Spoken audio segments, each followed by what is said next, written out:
The U.S. has a huge World Cup showdown, of course, tonight with Belgium. And now one of their stars will be on the pitch after FIFA on Sunday shocked the tournament by sidelining the suspension of U.S. soccer star Folarin Balogun, who was supposed to sit out due to that red card in the previous game. FIFA's decision puts President Trump's influence over the governing body under the microscope as the U.S. is one of the host countries involved. CNN's Julia Benbrook begins our coverage from the White House. Well, his role in this stunning decision to allow Folarin Balogun to play in this upcoming game on Monday is now under a microscope, as you mentioned. We are learning from a source familiar, speaking with CNN, that Trump spoke with FIFA President Gianni Infantino earlier in the week, and there was a discussion about this controversial red card. He asked Infantino to review it, and then just today, Trump took to social media and he said this on Truth Social. He said, "Thank you, FIFA, for doing what is right and reversing a great injustice." Around that same time, soccer's governing body announced it was using an obscure rule to suspend Balogun's automatic one-match ban for 1 year, allowing the striker to play in the round of 16. Now, speaking with reporters earlier today, the U.S. coach said that they did believe that this call was fair and that they had suffered enough, been punished enough for playing the last 30 minutes of their last game with just 10 players. U.S. Soccer is formally reacting in a statement, and I want to pull that up for you now. They said, quote, "We accept the decision of the disciplinary committee and are pleased that Folarin Balogun is eligible to compete tomorrow. Our full attention is focused on the round of 16 match against Belgium in Seattle, and we look forward to the continued support of our amazing fans." Now, their opponent is also responding. Let's get to that reaction here. They said the decision is in direct contradiction with the provisions of the FIFA World Cup 2026 competition regulations in order to safeguard the legitimate rights of all participating teams and to protect the fundamental principles of fair play in our sport. Both at the FIFA World Cup and at future editions of the tournament, the RBFA is investigating all potential options. There will be a lot of scrutiny on this decision, especially as a host city, and then also looking into Trump's relationship, his close relationship with the FIFA president. It was just last year that FIFA awarded Trump a peace prize, a clear move, what most people think to be a clear move to really be in Trump's favor. That was coming around the time that he had made it clear he was very disappointed that he did not receive the Nobel Peace Prize. So CNN, according to the reporting, there's some reporting that Trump made a phone call. FIFA says this was an independent commission that made this decision. Eleanor, what are you hearing this morning? Well, it's on brand for Trump, right, to take issue with something and believe he can change it. We know that Howard Lutnick, the Commerce Secretary, was involved in this talks. He's this type of guy. He's the let me call them, let me talk to them, let me see what I can do.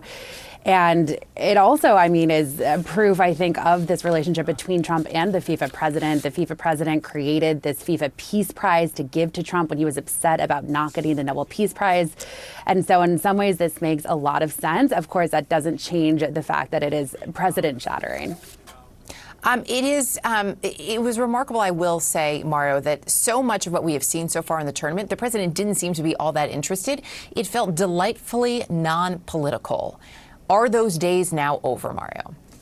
Yes, those days are over. It was only a matter of time, right? We're 2 weeks or 3 weeks out from when the president visited the NBA Finals in New York, for example, as well. We know that the president hosted a UFC fight on the White House grounds. He's a sports aficionado. The fact that this call was controversial, it did allow for the president, it gave the president an opportunity to kind of put his finger on the scale. Now, obviously, some of the criticism that we've heard from opponents are that this is a bad precedent that could be set, but also whether or not the U.S. wins, whether the U.S. wins tonight or not, they may have an asterisk now just based off of this action.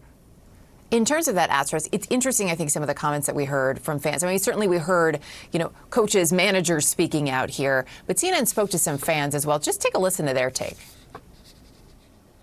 You really want want to hope that that's not the case. But with all the rumors about the FIFA president going around and the fact that Trump's got his nose in everything, I wouldn't be surprised. Everybody gets a red card. Everybody has the right to go to the president and ask for help. I don't know. Maybe there's some favored nations. When we look at where we are at, Joey, Mario mentioned there is a question of whether this taints things. How does the White House look at this? Is this exactly the outcome that they may have wanted, that President Trump would want, to be able to say, "Oh, I picked up the phone"?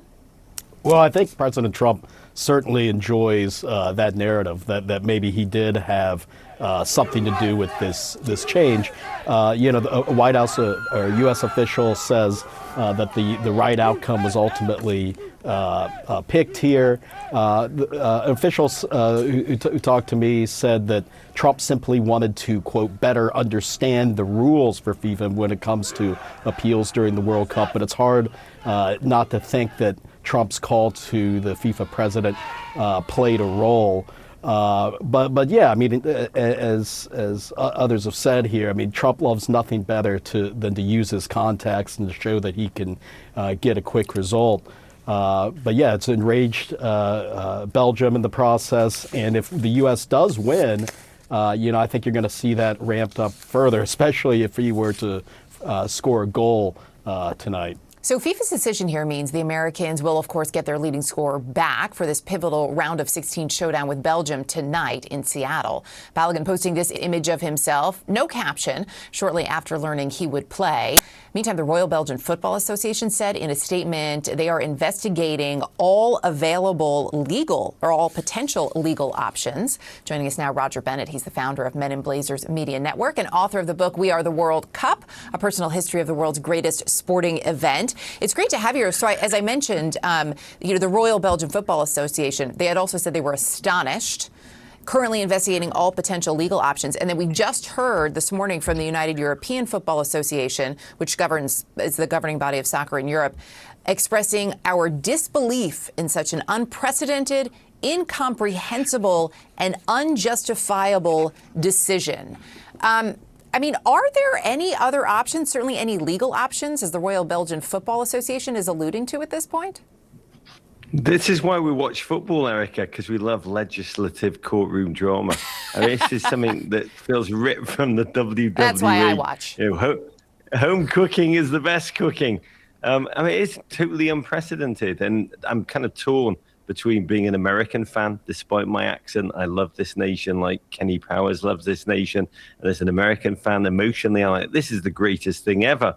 And as a rational fan of the football and the World Cup as an integral operation with rules and regulations in which it seems almost outlandish, insane that this man has been cleared at the very last because of, as the New York Times is reporting, a White House phone call to the head of FIFA to repeal a ban that has no right to appeal against. So our great goal scorer is free on the eve of probably the biggest game in modern US men's national team football history.